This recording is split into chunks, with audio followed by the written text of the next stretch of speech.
We live in a world driven by technology, powered by innovation, and challenged by constant change. A world dominated by an insatiable desire for more information, more speed, and more efficiency. Welcome to the age of experience, a time when technology has given birth to a new generation of tech-savvy and sophisticated customers. Customers who are driven by the need for instant gratification and on-demand solutions.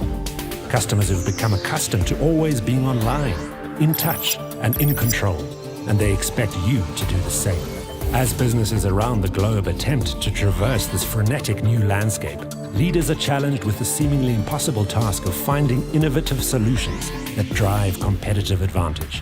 So how do businesses and leaders alike ensure that their vested interests and service offerings remain relevant in often overcrowded and saturated markets? The answer lies in shifting our thinking, challenging our mindsets, and adapting our businesses to the ever-evolving needs of the new generation customer. The battle for market share will be won by those who intrinsically know their customers better than their competitors and provide agile solutions that meet their constantly changing needs. Let's take a journey into the fascinating concept that is customer experience. So everywhere we go today, everybody's talking to you about customer experience and how this is key to your competitive differentiation moving into the future.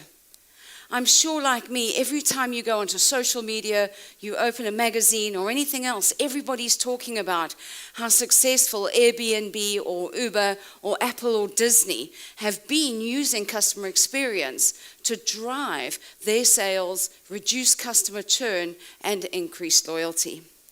But what never ceases to amaze me is that how few people still really understand the concept of customer experience. So what we're going to be doing today is I'm going to give you a very quick overview of what is customer experience, why do we need it, and what are some of the trends that are driving experience today. So let's start at the very beginning and say, what's the difference between customer service and customer experience? Well, it's very simple. Customer service has traditionally focused on the face-to-face, one-to-one interaction that a customer has with our business. And in the restaurant example, it would be a waiter who walks up to you and smiles and gives you great service. That is traditionally customer service. Customer experience, on the other hand, takes a 360-degree view of our customer. From the time that customer starts to think about using your product and service, and whether they're looking at you on the internet, what are they seeing? What are they feeling? What are they thinking? And what are they finding? All the way through to their point of purchase. And afterwards, once they've used your product and service, how do they feel about it and how likely are they to come back? So what I'm going to do very quickly is look at two of the key trends around customer experience and some insights that we can learn from some of the amazing companies that are using it to drive sales. Let's start at the very beginning. The most important thing at the moment is creating a frictionless experience for our customers. When I talk about frictionless, I'm talking about when people go onto your website, are they finding what they need when they need it and how they need it? Because if they're not, they're going to abandon the purchase before they even get there. The expense is too high. Other things are, with all due respect, banks. Banks who are asking us to fill in forms with our name, our address, and our cell phone number when they've already had it on record. These are obstacles to an experience. Have you checked the experience your customers are having? And in this regard, I want to show you how companies like Starbucks do it.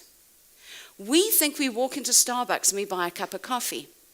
Starbucks have a philosophy where they look at 20 experiences in one cup of coffee. Starbucks are checking the whole time. Before you walk into that store, what are you seeing, thinking, and feeling on social media about them? When you walk in the store, how is that smell of coffee driving you? How are the people treating you? How is that experience? How hot is the coffee? They are using customer journey mapping to check what their customers want and work out exactly how to deliver it to them. This is how they're doing it, all right? The next trend is around what we call personalized or a humanized experience. And it's really, really interesting because you know what? As human beings, we want to belong to a community. And what's really interesting is this is the year of humanity. And in fact, what's happened is the Japanese people call this kando. And kando is using technology to drive an emotional experience. And what Sony have done very recently with regards to this is they've created a little guy, I don't know if you've heard of him, he's called Aibo. Aibo is a little robot dog. And this robot dog is intuitive. He builds a relationship with you. Through his eyes, he recognizes you as an owner.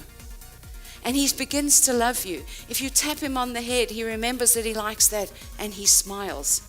When you go out during the day, little Aibo goes back, sits down, charges himself for 3 hours, and senses when you come home so he can get to the front door and come and greet you like a normal, loving, caring pet. This is where we need to get to with our services. We need to create fictionless experiences. We need to create humanized experiences. And I look forward to helping you do that at your next conference. Thank you for your time.